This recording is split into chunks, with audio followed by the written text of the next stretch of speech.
Welcome to the Azure for Sports podcast, hosted by the Azure for Sports team at Microsoft. Hello, and welcome to another episode of the Azure for Sports podcast. I'm Suzanne Tedrick, and as always, I'm joined by my Azure partner in crime, the one and the only Mr. Jon Flynn. Hey, Hello, Suzanne. How's it going? Good. I think I was having a conversation with someone the other day that's probably led to the summary that, thank goodness, it's the one and the only. There aren't any more of you. How's summer? We're in the dog days of summer. How's that going? We are. We've had some pretty interesting weather. I unfortunately got a drenching yesterday from the monsoon-like weather, but it's gorgeous today. And I'm hoping it lasts for a very, very extended period of time. Well, at least through the weekend, right? I can have another weekend without rain, for goodness sakes. How about you? It's going well. I will be slightly controversial, though. It seems as though we're talking about Azure for Sports weather podcast right now, is that I don't believe that it's actually summer. Right? We've had one tiny little heat wave here in the Northeast. There's been more rain than not. We're getting down in temperatures in the 60s. I mean, this is diabolical. I've got a problem with it. Well, so this leads into a perfect segue to introduce our next person, because I will tell you, Jon, that living in New York City, summer here is awesome in comparison to summers in Chicago. Oh. And so this leads into my introduction, and hopefully Ari can weigh in. But we are joined today by the head of evangelism for Databricks, Ari Kaplan. Ari, thank you so much for joining us. And hopefully you can weigh in about Chicago summers, because I don't think Jon quite understands the magnitude. Well, welcome. Thanks for having me join the partners in crime, as you describe. And awesome. I love talking about the weather. It actually is a cool sports use case, especially in Formula One. Yes. Yes, indeed. And speaking of cool sports use cases, I think that I'm fanboying again, right? Because we are here with legitimate sports data analytics royalty, right? I'm going to go out on a limb to say that we are one of the founding fathers, the godfathers of sabermetrics. Ari Kaplan is on this show. Absolutely flabbergasted. Ari, welcome. And thank you so much for being a part of this, mate. Well, quite an honor to have that introduction. Thanks. No, it's been an honor to be one of the earlier folks in sports analytics, and love to talk about, if you're interested in what it was like when there's only about 4 people that I know of that were employed by a team anywhere in the world, as far as we know. But yeah, great to be here. Interested. We are definitely interested. So as I call you, the real Moneyball over here. So why don't we talk a little bit? Why don't we start there, right? So I know you and I have had the privilege, or privilege has been probably all mine, of having a couple of conversations in the past. And I know that you started out with the Cubs. As you're saying, there's like 4 people in the organization that cares about this data thing, right? And maybe it's cool. What did that look like when you entered the world of sports and data? How was that world? And then what did it morph into that led up to this sabermetrics moment that people started believing in data? Great. And yeah, so I had 2 stints with the Cubs. One started as a consultant in 95, creating and heading up like their automation of their scouting information, and then becoming an actual major league scout. And then when the Ricketts family took over about 11 years ago, was their first of 2 hires to create and lead the analytics. But even before then, I really started with the Dodgers back in the late 80s. I was a student. I was just a teenager, didn't know any better. But what I did know is that the statistics that were describing some of the players I liked weren't always the best. And conversely, some of the players that I didn't think were the best would have positive statistics. So just as an undergrad teenager, just instead of complaining about this, you're assigning luck to the value, let's not do that. Let's come up with something. In that case, was called the letter X, which now is kind of pervasive, like expected goals in football, soccer, or expected runs. It was just like, what is the expected amount of something? in baseball runs or expected earned run average based on given the typical stadium or the typical defense behind you. It's unfair if you're a pitcher and your defense would dive and catch all the balls.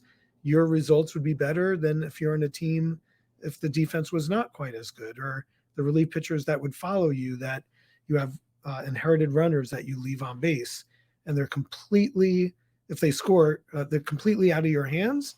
And if they score or not depends on your relievers and defenders.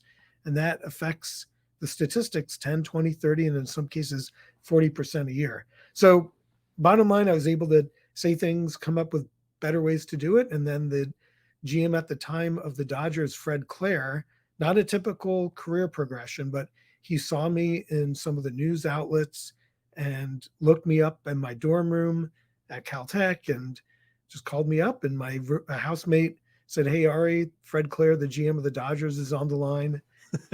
Meet with you." So came in, and I went from like fan person to like being in the dugout with Orel Hershiser and Eddie Murray and so many other great players, like within a few hours, and haven't looked back since. And then, started with the Dodgers, like really in the front office the year after, 2 years after that, actually. So the Baltimore Orioles with the ownership. And at that point, it was just myself and a handful of others. Eddie Epstein was with the Orioles. Bill James, I think people really know about. Pete Palmer, and I'm missing like one or two others, but that was it. And we all kind of knew each other, and it's cool to pick up the phone and Bill and Pete, give you some work that they've been working on, and I give them work I've been working on. But at the time, what was really cool is those organizations, the Dodgers and the Orioles, the two I started out with, were really embracing any information that can help them win more, help them select players based on skill and not luck. So it was fortunate. Fred Clare, others, Roland Heeman, who's now in the Hall of Fame as a GM, was our GM. Frank Robinson, as a teenager, he was my boss, the Hall of Fame baseball player and manager of the Orioles. So they were really embracing it, and most other teams were not, but that was good for us. We had an advantage. So that's what it was like at the beginning. Well, and what a beginning. I mean, just hearing some of the anecdotes about your journey. I mean, like so many people would just be so envious to be able to interact with all of these amazing teams.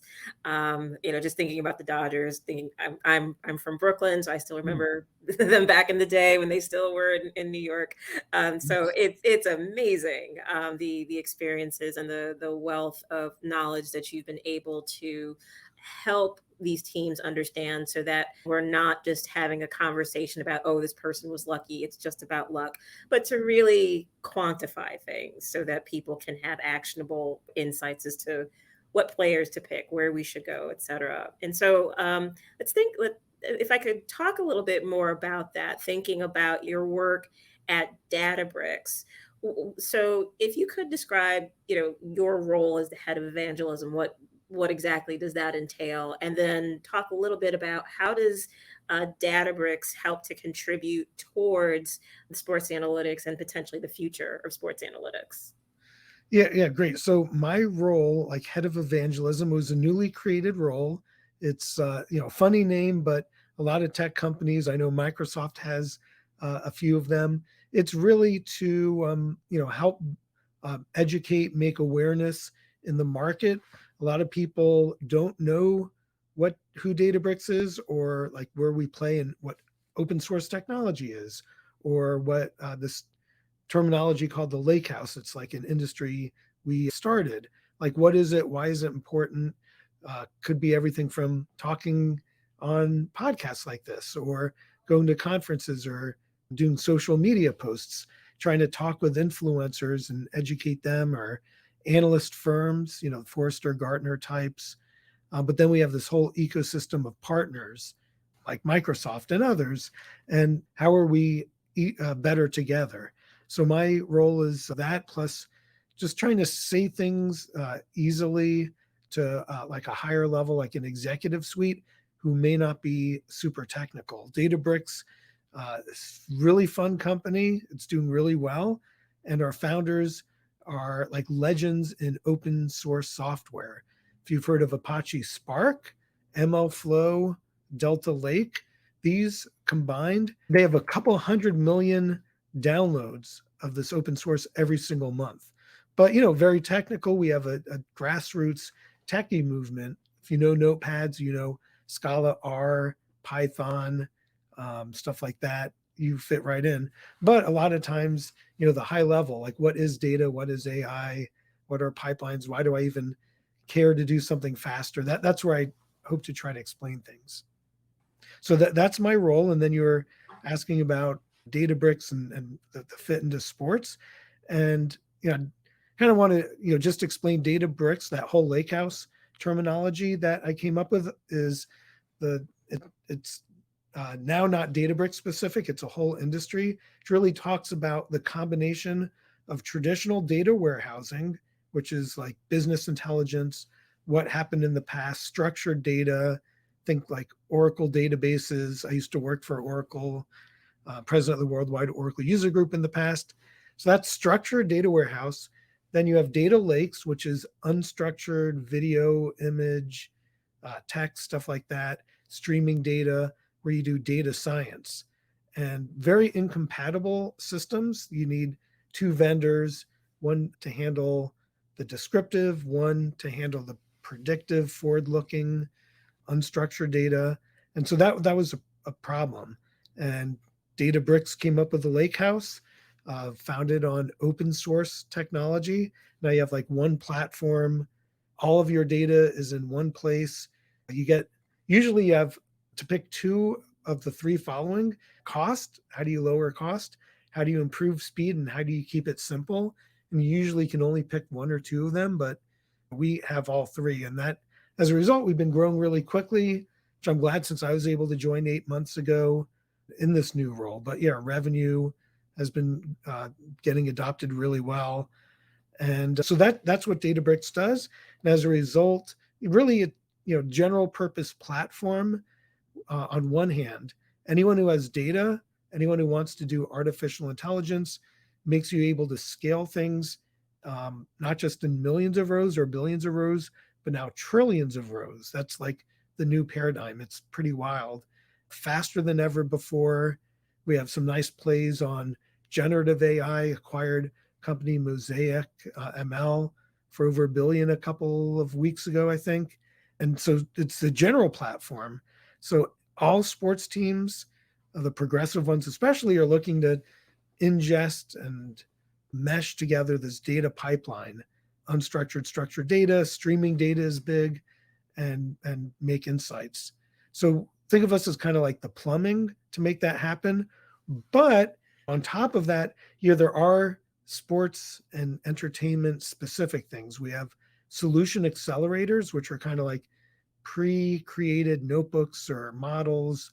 It gets you like most of the time 80% of the way there. And then you jump on it and make modifications like customer churn or looking at athletic performance. So there are some things that are specific to the sports industry. That's awesome. And it's incredible to think that we now consider trillions of rows for the data nerds out there as something that's just a thing now, right? I mean, it's absolutely mind-boggling. Actually, on that, I want to take you back to being a kid at Caltech. And if you had the access to the tools that are available today, Databricks, the other open source community products, some of the closed source community products as well, how would that have, I don't want to say accelerated, right? But how would that have differed the path to getting to where you wanted to be? Because you saw that gap, the X, right? Your expected X in whatever sport discipline you're in.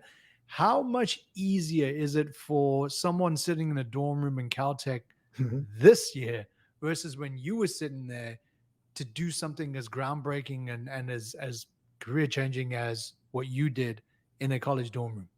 Yeah, it's so much easier these days. There was no Python or R back then, and those have these packages that all these third-party people or companies have developed that, like if I wanted to do regression, like I had to research it and figure out how do I do it? Do I write my own program in machine learning?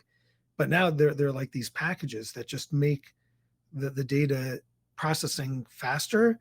The data collection is much easier, like cleaning data, had to do all that by hand. And it was, so I would say 80% of my time was just getting data and collecting it into a format. I used this product called Paradox that people probably have never heard of. And during one of my speeches to the Caltech Board of Trustees, Ben Rosen, who's the founder of Paradox, Borland at the time, was at the speech. I was a poor college student, so he gave me a free license. So he helped get this whole Moneyball thing started. He later I think sold his company to Hewlett Packard and became president of HP at one point. But that was like 80% of my time was doing something that could be done in like a second these days. The other challenge back then is like we didn't have the mass amounts of data. So it was like much sparser, smaller sizes of data. So it's almost like overpowering what you have today. Yeah, data is no longer the scarce resource that it was. Or so we're seeing a lot of use cases now where composite data sets are being created to fill a gap or a deeper dive into a prediction. Right? We don't have data on that because it hasn't happened yet. But if we did, let's create a composite data set and go ahead. So I want to go back to Moneyball because I just can't help myself. Right? Mm-hmm. I'm just fanboying. So apologies in advance here. Right? Most of us have seen the movie that work in the sports industry, right? I would say all, and if you haven't, seriously, go, right? And I love the premise, and I love the fact that it's based on reality, and it's a world that all three of us live in on a daily basis, right?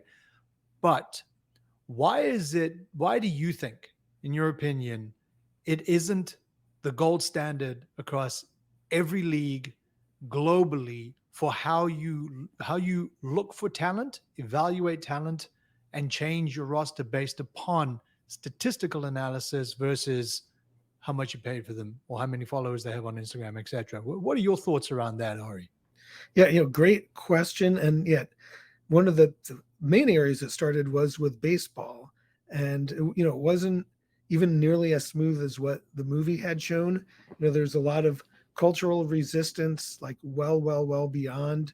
But over time, you could show, like, if you shift in baseball, not even like near my beginning, but when I started with the Cubs around 2010, only 3% of balls in play were shifted on the infield, meaning the defenders physically move to a different area. Even though the numbers for many batters would say, if you stand here, the ball will be hit there 80%. And if you stand there, it'll be 20%. So it was like on the ground, clearly obvious, and people still would resist. There's a great book, Big Data Baseball, about the Pittsburgh Pirates. My good friend Clint Hurdle, even though he as a manager supported it, the players would naturally be resistant, or they would approve it. And then 1 out of 10 times the ball would be where it would have if they were traditional. And the human bias, like not bias in a bad way, but just, the way the human mind works is it kind of unravels everything, like superstition. But in baseball, there's some cases where it's pretty clear and obvious to get an advantage, and what are the strengths, weaknesses, and habits of your opponent. And then other sports, I just think it's a combination of cultural resistance that, go for it on 4th and, 1 yard or 2 yards in football, which the Eagles started doing, and they win the Super Bowl. But I don't know, maybe it's more that it's a team sport more so than baseball, and that you have patterns in basketball. It's not just an individual except on a free throw. But it could also be that the way that analytics are presented is it's more like trivia of what happened in the past versus something where an athlete, that Curry, can take and understand, like in football, like a great stat that I helped work on, and now I think it's more mainstream, is when you throw a pass to somebody, do they catch it more with their left or right hand, the receiver? And if you're defending them, you know which side of the body to try to tackle or strip the ball before they even catch it. So those are some of those examples. I can see where cultural bias kind of comes in, where there's still not this, like, I'm just not I can't. Like, and I won't. You just resist for all intents and purposes. There was something you said a little while ago that really intrigued me, and that was talking about the fact that there's a proliferation of tools when it comes to data analysis now. So when you were talking about the Jupyter notebooks and Mhm. Spark and like all of these other things, it's like clearly you know your stuff, absolutely. But it just shows the breadth, the depth of data tools that are available to us right now. And on top of that, as you said, the proliferation of data. We have so much data now to look at and consume. So I'm curious to hear your thoughts when it comes to artificial intelligence, when it comes to our current set of tools. How do you think AI will help, enhance, harm? What are your thoughts on the impact of AI on existing tool sets and what that might look like in the future? Yeah, so I love the whole generative AI. When I was in fifth grade, I wrote a computer program that would write poems, and then you could select. John and I were talking about ZZ Top, Zeppelin, and Pink Floyd and stuff. You could do it in the style of what you want, but it was just a computer program that was kind of simple. But now generative AI can have billions or trillions of parameters and generate content. And it's just getting started. It's really like last November, things happened. So, already I see really great applications, but 1, 2, 3 years from now, it's going to be so much more advanced. But like in sports, you have scouts that write subjective reports. This player was deceptive, but on the other hand, he lacked this ability, but his attitude was great, but he was a little slow in his bat speed. And generative AI can say, all right, you're saying these good and bad things. Just tell me, what does a scout think on a sentiment analysis on a scale of 1 to 10? And it's tuned to the lexicon, to the jargon of the industry, in this case, scouting reports or injury information. So that's generative AI to kind of process the sentiment of unstructured type of information. But then in terms of like the tooling, Databricks has incorporated just in the last couple of weeks, like into our tools, the ability, like you're writing code and you could like do a select statement, select, then in parentheses and in quotes, use the AI. What were our sales weekly basis over the last year, and add in US holidays and visualize it in English, and it'll do it. And we're like one of the leaders in that, but I think pretty much every software vendor out there is going to do something similar. So as you program, like Copilot, if you're familiar with some of those tools where suggestions pop up, they're only going to get, like autofill it started with, you're typing in a SQL statement and it fills in the table name. Then it got more complex and it fills in like help buttons and everything. It'll now like do suggestions based on what your coworker code did. So on one hand, I think everyone's going to be elevated a little bit. The simple code that people are doing is going to be automated. And then I think instead of everybody losing their job, you're going to be elevated. So like everyone is going to be a manager level where you're managing like AI bots that write the code, and you're like instead of a manager of humans, you're managing the bots, but you're still the human.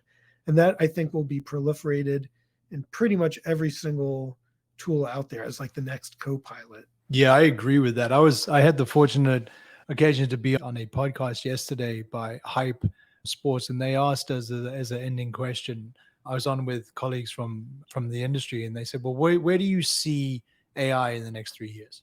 Right? And the prediction that I made was the largest programming language in the world will be English. Right? Coding will be a thing of the past. We will write in natural language, and then the bot, the AI, the wrong name for it, will then create the output of code, which we will see as an application as we've dreamt up using natural language, right? So turning coding into poetry almost, right? The more creative that you are with your prompts, the more creative that you are with your inputs to an AI engine, the more beautiful your application, the more performant it will be, the more et cetera, right? So I think that plays in quite nicely to what you're saying right there. And I fully agree that we are going to have a collection of co-pilots, of AI bots helping us do our best work, right? Versus replacing us and doing it for us. But that does lead me to a question, because you have been a scout, and I'll put a little leader into a question later. You've also been a musical scout, but we're going to talk about that one a little bit later.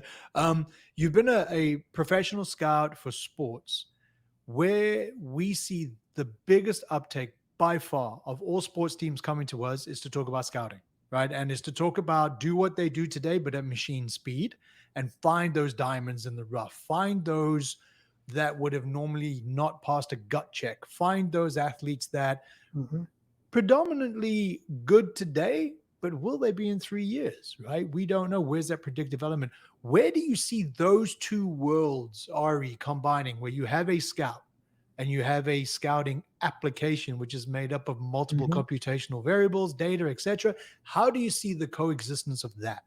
Yeah, I love that thought, and I loved your earlier discussion of English the next SDK, so to speak. Yes, but yeah, so I've been a major league scout, a lot of players, success, a lot of good claim to fame of recommending people getting called to the majors, or converting people from relievers into starters, helping out with trades, some of them in the Hall of Fame. And in some cases it was like pure analytics, some cases it was like pure scouting, and some it was a mix. And it's a good question, since in the end, in this case, it's actual humans and athletes. So it's like a question of, based on what you see now, they could be a 16-year-old kid at that time. What might they do 10 years from now or 20 years from now? And like predictive analytics is similar to the way scouts think in a way. So predictive analytics saying what features or variables are most important for like the future success, like will they make the majors? And then for scouts, it's the same thing. They're saying what players are similar. So you might see a scout say, this player reminds me of Duke Snyder. Suzanne, to think of an old Dodger. So here's the 5 players they're most similar to. When I saw Duke when he was 16, he was like him. So they're trying to make similarity scores based on what they've seen. That's not easy to do. I've been blessed to have many mentors along the way. Jerry Krause sadly passed away. He was the guy that was like known for being Michael Jordan and Scottie Pippen's boss, but the GM of the Bulls when they won 6 championships. People don't realize he's won 3 championships with the Oakland A's, and in Chicago, he took me on as one of my mentors. We had have more dinners with him than my wife in many summers, but he was great. Hundreds of hours of conversations of what he would look for, and anytime that it was quantifiable, I'd write a program to capture that. So like he would say, I'd notice, if you have this characteristic and you can throw this velocity with this type of command, or if you start your pitch low and then subsequent pitches go upwards, you tend to be a better pitcher over the long run. So those things you could quantify, and then other things he would talk and you can't quantify it. But yeah, it's a combination similar to like the music. It's like, yeah. So we can get to that in a minute, but yeah, with scouting, it's understanding what variables can you quantify, and then tasking the scouts. Like, so scouts have evolved a bit where the teams are asking them to evaluate players on metrics that make sense versus metrics that have no predictive value that we've seen. And then in addition to it, write just like a summary paragraph. And now we can use that for text analysis and generative AI to pull out if there are certain keywords or phrases, maybe that mathematically is more predictive. I agree with that. And so I think obviously you're being very humble, right? Let's talk about Mr. Rizzo for a second. Let's Yeah, talk about the World Cup. I mean, the World Series, right? But I'm going to do it. I can't resist. I'm going to have to get into the music right now. I think where it's number one, scouting for a baseball player or scouting for a musician, right? You're both looking for an outcome that's going to create a market out of that player, whether it's a positional player, whether it's a band player or a solo artist, for example. You're looking for both of those to become something valuable and something more valuable than they would be if you hadn't put them into the situation that they're in. Where do those similarities lay, Ari, between a musician and an athlete?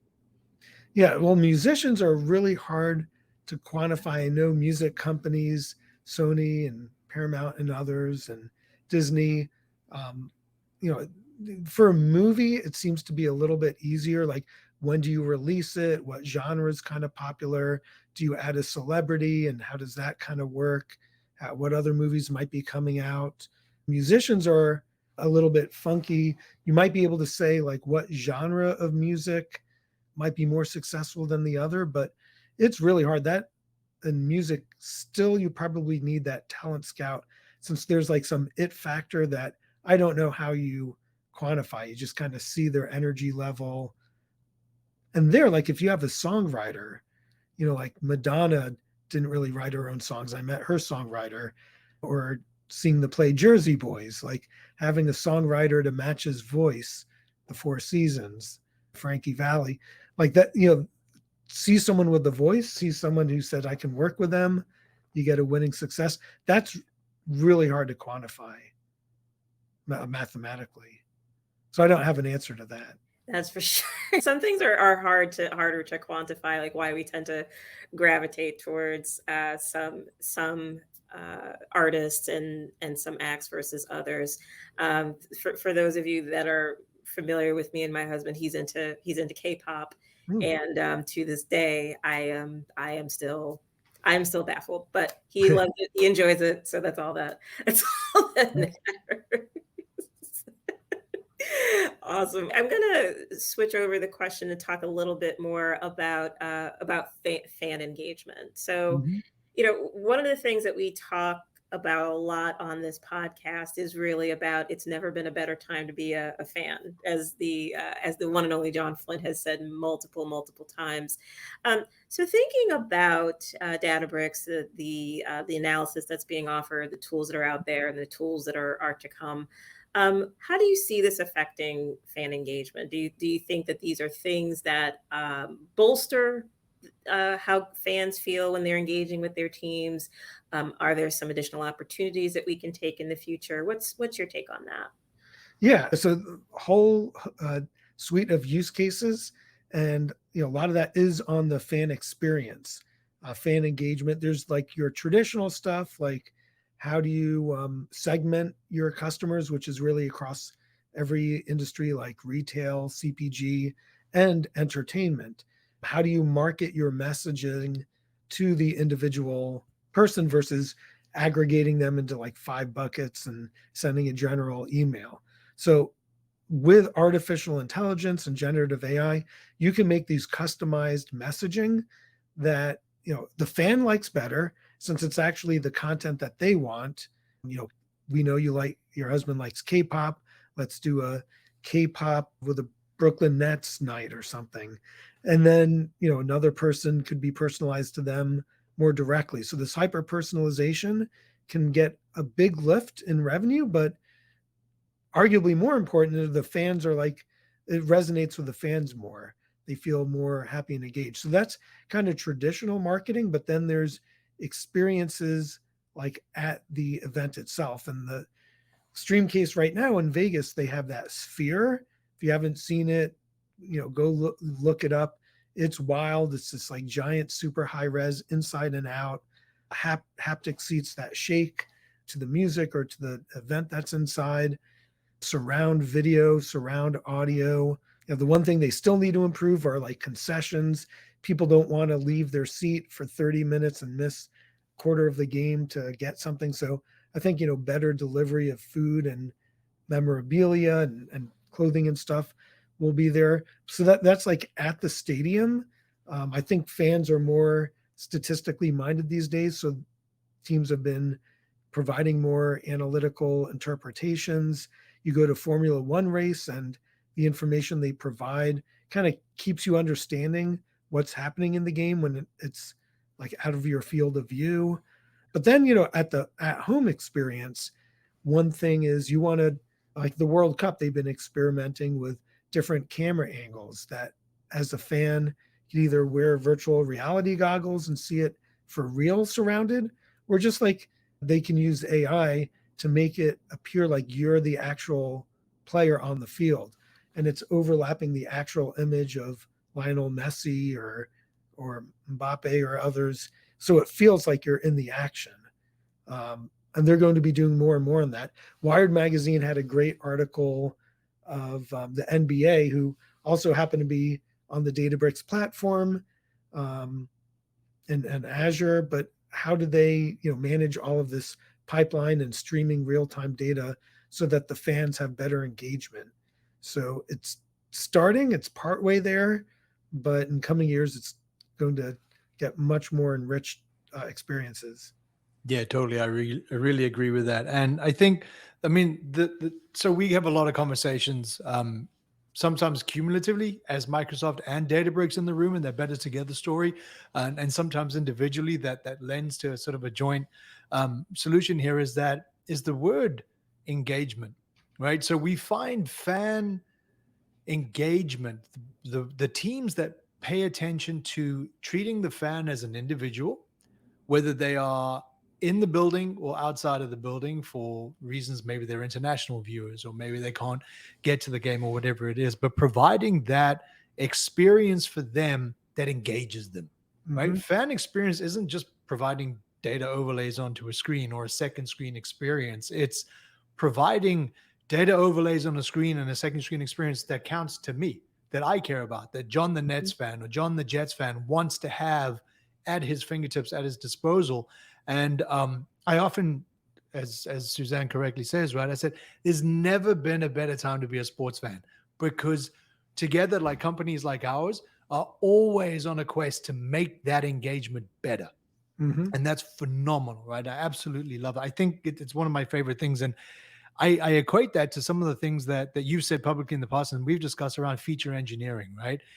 Understanding my habits, the habitual, the things that I do when I watch a game, or the things that I do that lead up to watch a game, not all of them touch traditional sports data, right? Some of them may be transportation data. Some of them may be food and bev data, maybe hotels, maybe flights, etc. Getting into that.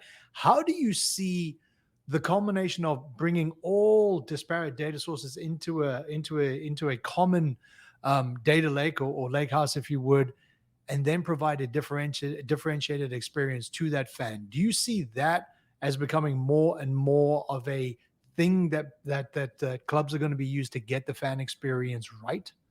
Yeah, absolutely. So sports and entertainment in general and gaming industry, all of that is just now, through the lake house, which helps enable streaming data, and then the processing of trillions of records of information in sub-seconds, which is crazy to think. Like the ingestion and synthesizing of all the variety of information was pretty much impossible before at this scale, but now it's possible. And then, you could do traditionally, like Nielsen would have, and other marketing analytics firms, path to purchase, like what you're saying, not in addition to what led up to it, like what order did they see a billboard, then did they do a social media post, and then Mr. Beast, who, if you don't know, is a popular YouTuber, did some stunt, and then they went to the website of the Yankees, and then they bought something, then they waited 2 months. Like all of that could gear up the right message, the right offering at the right time, and the fans love it better. And it's not just like pricing offerings, it's like engaging that with them two ways. Social media is a great outlet for fans to engage going in, but there are other ways. And I think we'll be finding, now that there's AI for, generative videos and stuff, fans to just like talking into their phone or showing videos, the chance that a player might see it and react. How cool is that? It'll just keep increasing the engagement and the fun. And with entertainment, like the Taylor Swift phenomenon, just on social media, it's not just our concerts, but the social around it, like everyone sharing their experiences. Or K-pop concerts I'm not as familiar with, but that's all part of the entertainment. And then like with Databricks, I've had the pleasure to go out to the gaming developer conference, which is like esports, video games, and some of our customers, Riot Games and Supercell and many others, Minecraft, Microsoft. As you start the game, how do you get matched with a player that is going to be fun to play with? And that is, fan engagement as well. The better matches, you're going to keep coming and playing the game again and again, since it's going to be a more fun environment. And then on the downside, how do you reduce like toxicity? I worked for the Phillies. I don't, their fans were unique, so to speak, but they would like to curse a lot or bully other people. Not when I'm picking on them. I love them. But it's one of those things. And in video games too, you play Among Us and you have little kids with adults cursing or, making it uncomfortable or sexist, etc. How do you do that in real time? And that's kind of where, like what we're talking about, analytics and people, you have the analytics detect what could be toxic. And then you have a human moderator that the AI is feeding in the potential violators. So I kind of see that with fan engagement of AI automating the positive and negative, and then like a human moderator hired by the team to promote, hey, we have a super fan who did XYZ. Let's show it to the player before the game. Something like that. It's funny. My husband and I recently attended the Crosstown series with the Yankees and the Mets. And so I would be curious if we can find the analysis of who is the more potty mouthed Yeah. fan. I'm not going to out myself, but it's probably a Yankees fan. But all I have to say, honestly, being able to have that level of insight so that we can get deeper connections with our fans, it is something that is tremendous for teams and for many people. And just, in my opinion, I think it just really makes the fan even more engaged. So it's wonderful that we're able to do that. Ari, thank you so much for your time. I do have one last question for you before we close up. And it's really to talk about, you have such an illustrious career.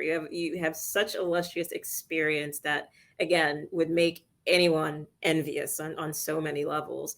And so thinking, and including present company apparently, but thinking about that, how does your personal experiences and your background, how do you use that when you are when you're doing your day-to-day role to Databricks? What are you bringing from that personal into what you do your day-to-day? Yeah, and thank you for those compliments. I don't know if the color, I'm blushing a little bit, but I know there's so many different learnings out there. Well, number one, people are still super excited of sports as the analogy. People like it. Taking myself out of it, if you have some interesting experience, people want to hear about your experiences, arguably as much, if not more, than the technology for like inspiration, use cases. So I feel like a lot of what has been accomplished in sports analytics really applies to every industry in some ways, finance, retail, manufacturing, et cetera, government sector, education, that, there are lessons learned. There's the technology, there's being innovative. Many companies have cultural challenges of people wanting to not change. And I do understand if, I wouldn't want to change unless I see good evidence of reason why. So I don't always advocate change just since it sounds fun and you want to be different. That, there could be some foundational knowledge to keep doing things the way you're doing it. But, where it's absolutely proven, you stand here 80%, chance that you will be successful, stand there 20%. That is the type of stuff that you need to break down culture. And then teamwork, we're all humans, and sports is by and large a team effort. So how do you do collaboration? Does everyone work together? So those are the things. And then I've been a practitioner too. I created the Cubs and Dodgers and Orioles and others as a one-person show before hiring a team. But I have the hands-on experience. So when I speak, I talk about the successes and challenges, and I can feel in my heart, like the challenges and frustrations, like that earlier on question you had, like how hard was it? How easy is it? What would you do to make things easier? So I just hope to transfer some of my experience to help others, and sports is a great conduit. It is indeed, and your experiences are vast, and I think that you do have the world's most interesting man title as the sort of subsection of the business card there. But no, I'm not joking. But I thank you so much for being here and giving us some of your time. Right? I mean, we have to have you on again because I haven't even touched on Eddie Vedder yet. So that's a teaser for the next episode. Now you're on the hook. You have to, right? So, but thank you so much. The time that you spend with the clubs and the teams out there, and the stuff that we've done together is indicative of the work that you've done. But the one thing that I find magical about you, Ari, is that you take your historical experiences and data and you find a way to frame them into a future thinking when relevant. To your point, change for change's sake is pointless, but change where it makes sense and where it matters. You draw on your deep well of expertise and you have a grounding in that is leading with authenticity, and it is awesome to see. And again, thank you so much for being on the show, mate. I really appreciate it. I appreciate that. This is humbling. I feel like I'm on Mr. Holland's Opus, if that was the movie. Yeah, it's so nice. Appreciate it. And thanks. I love your shows as well, and what you're doing with Microsoft is so cool. Oh, thank you. And of course, I've got to double down on the love here. No, Ari, I've loved this conversation. And I think one of the things that resonated the most, especially when you were talking about your experiences and bringing those into the workplace, you made it human. And I think sometimes when we talk about technology, especially, the latest and the greatest in change, we fail to make these human connections. Sports is very much a part of the human connection and having those relationships. And the same thing with technology. Technology for technology's sake is, what's the point? You want to have meaningful change and the power to change and impact lives and in a positive way. And so I just felt that coming through in everything that you said. So thank you for that. I appreciate that. So nice of you. Awesome. Well, everyone, thank you. That brings us to the close of our episode, but we will have more episodes in the future. Please let us know if there are any topics that you would like to hear about, as well as your feedback on any of our previous episodes. Until then, take care. Have a great day. Thank you.